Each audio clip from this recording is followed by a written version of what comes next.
അൽഹംദുലില്ലാ വസ്സലാത്തു വസ്സലാമു അലാ റസൂലില്ലാ വഅലാ ആലിഹി വസഹ്ബിഹി അജ്മഈൻ അമ്മാ ബഅദ്. ഏറെ സ്നേഹം നിറഞ്ഞ പ്രിയ രക്ഷിതാക്കൾ, ഈ സ്ഥാപനത്തിൻ്റെ പ്രിൻസിപ്പൽ, മറ്റ് അധ്യാപകർ, ഇങ്ങനെയൊരു അൽഫിത്രയുടെ കുഞ്ഞുമക്കളുടെ പ്രോഗ്രാമിൽ പങ്കെടുക്കാൻ സാധിച്ചതിൽ അതിയായ സന്തോഷം അവരെ അറിയിക്കുകയാണ്. ഈ മക്കളിങ്ങനെ കാണുന്ന സമയത്ത് ഖുർആനിലെ യതൂഫു അലൈഹിം വിൽദാനും മുഖല്ലദൂൻ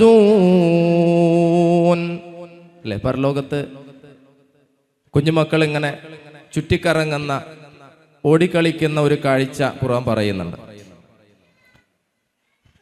നമ്മെ സംബന്ധിച്ചിടത്തോളം ഈ രക്ഷിതാക്കളൊക്കെ നാളെ പരലോകത്ത് കിരീടവാഹകരാണ്.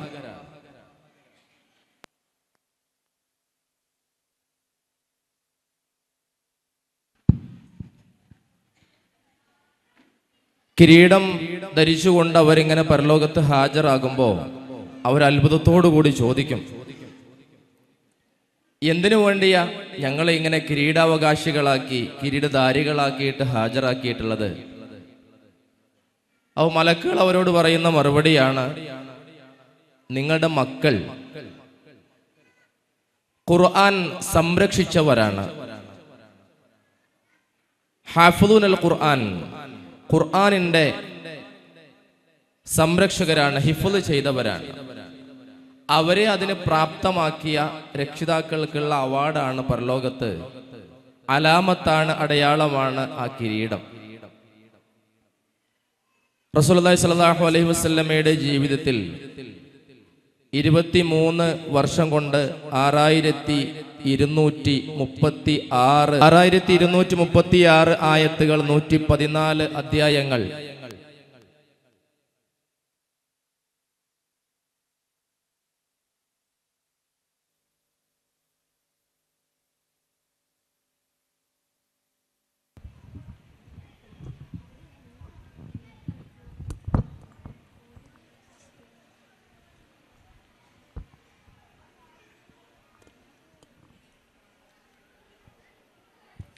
മുപ്പത് ജുസുകളും 60 ഹിസ്ബുകളും 240 റുബോകളും അടങ്ങുന്ന പരിശുദ്ധ ഖുർആൻ.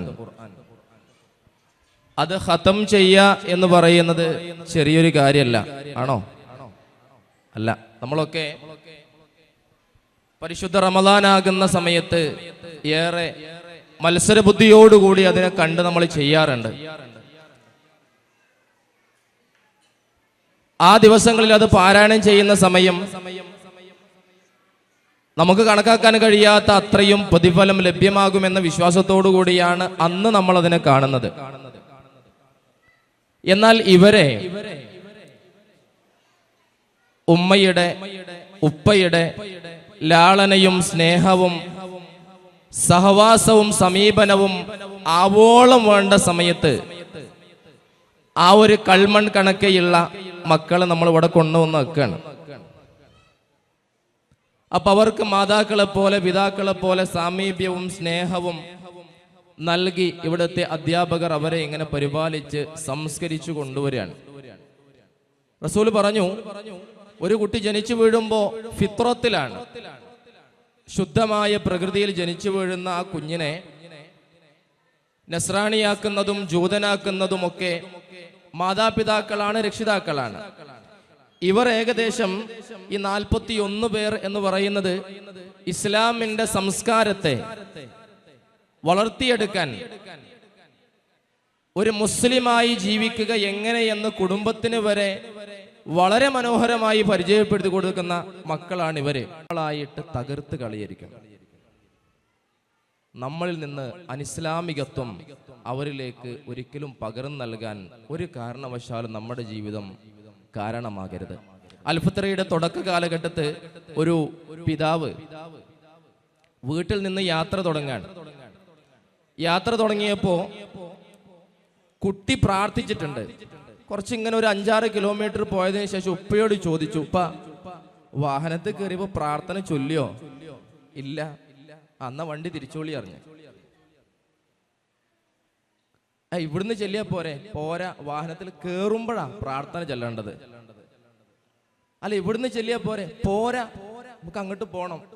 ആ ഉപ്പാനെ കൊണ്ട് തിരിച്ച് വീട്ടിലേക്ക് വണ്ടി തിരിച്ചു വിട്ട് അവിടെ ഇറങ്ങി പിന്നെ വണ്ടിയിൽ കയറുമ്പോൾ പ്രാർത്ഥന ചൊല്ലിച്ച് കയറ്റി 12 കിലോമീറ്റർ ഉപ്പാനെ കൊണ്ട് ഓടിച്ച് എന്ന് പറഞ്ഞാൽ ആ സംസ്കാരം അവരുടെ മനസ്സിൽ തറവാണ്, കോൺക്രീറ്റ് ആയിട്ടുണ്ട്.